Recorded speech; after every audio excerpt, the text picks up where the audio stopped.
On Friday, I sat down with Trump at Trump Tower in New York City to discuss his campaign and his explosive call to ban Muslims from coming to the U.S. Mr. Trump, welcome back to Fox News Sunday. Thank you. Top Republicans met in Washington this week and discussed the possibility of a brokered convention to block you from being the GOP nominee.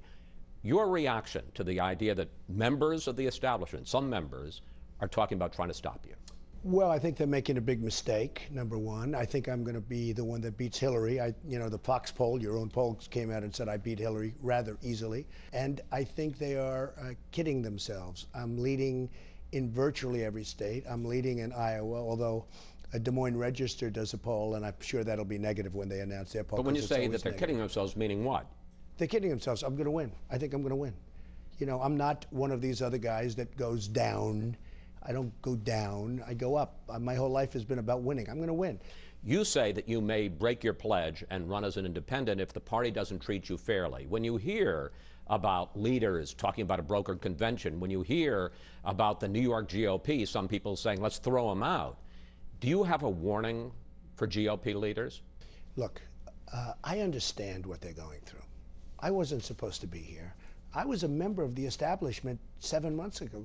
I gave $350,000 to the Republican Governors Association. I'm not supposed to be doing this. You see, I'm supposed to be on the other side writing checks and having people do whatever I want. So what do you say to the puppets, Republican like leaders? Puppets. I say, folks, you know, I'm sorry I did this to you, but you got to get used to it. It's one of those little problems in life. Now, I'll see whether or not I'm being treated fairly. I want to run as a Republican. I'm a conservative guy. I have great ideas. I'm going to make our country great again. I'm going to make it great again. It's a mess. Right now, our country is a mess. So I think they're going to be very happy. I think if I win, in 2 years after I win, I think we're going to have the happiest people in the world. Okay? But I understand, Chris, I understand where they're coming from. This wasn't supposed to happen. They were supposed to pick a governor, a senator, you know, a puppet, where they control them 100%. This wasn't supposed to happen. It's some things you have said haven't made people happy. You say that the Muslim ban is about security, not about religion.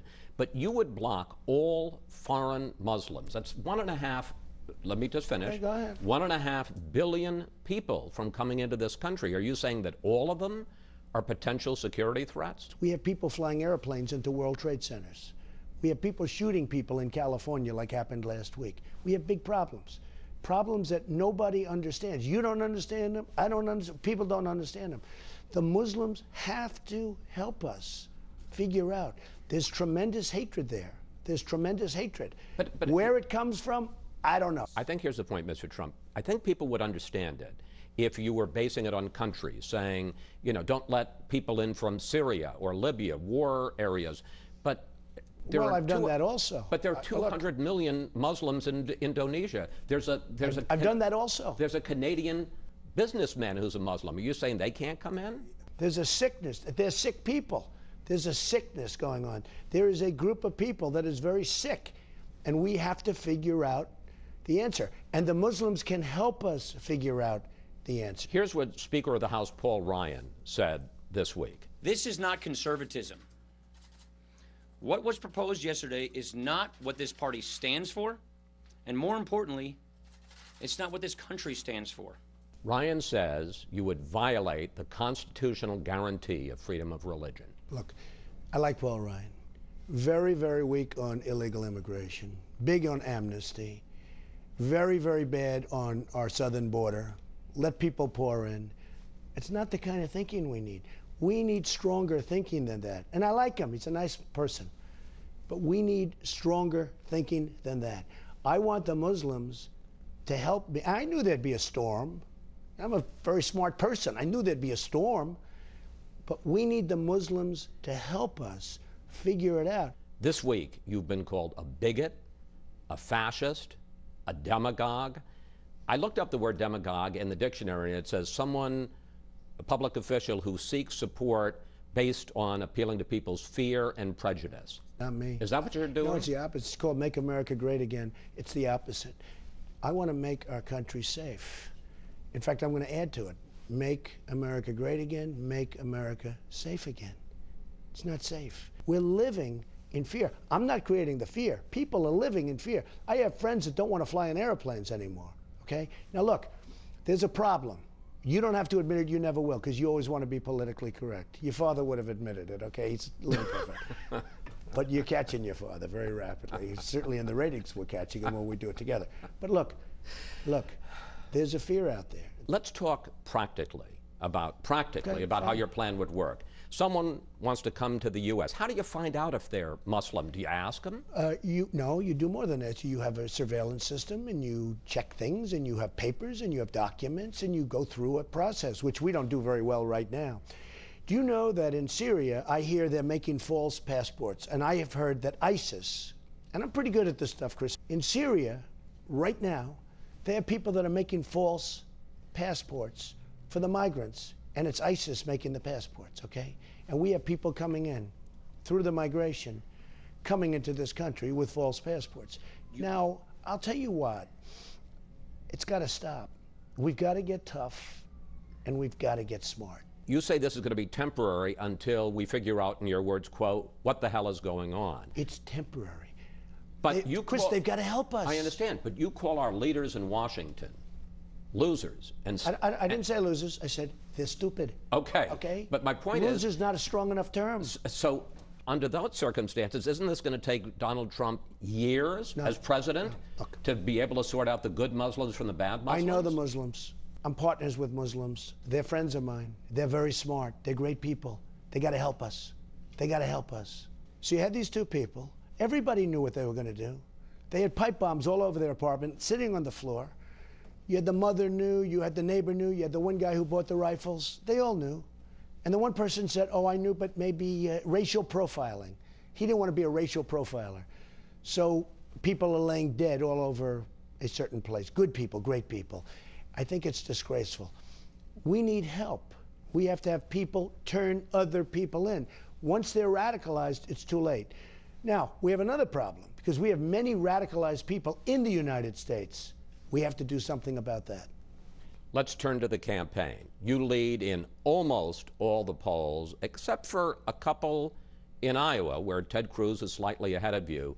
This week, Ted Cruz apparently told some supporters that he questions your judgment to be president. What do you think of Ted Cruz? Well, do you notice he said it behind my back? Somebody taped that conversation. He said it behind my back, and that's okay. Look, I don't think he's qualified to be president. Why not? Because I don't think he has the right temperament. I don't think he's got the right judgment.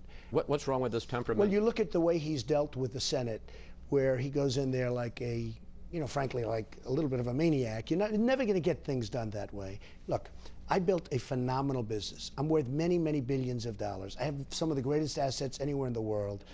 You can't walk into the Senate and scream and call people liars and not be able to cajole and get along with people. He'll never get anything done, and that's the problem with Ted. Most of the so-called experts are now saying maybe Trump wins the nomination, but he's still going to get swamped in a general election by Hillary Clinton. And they point to this.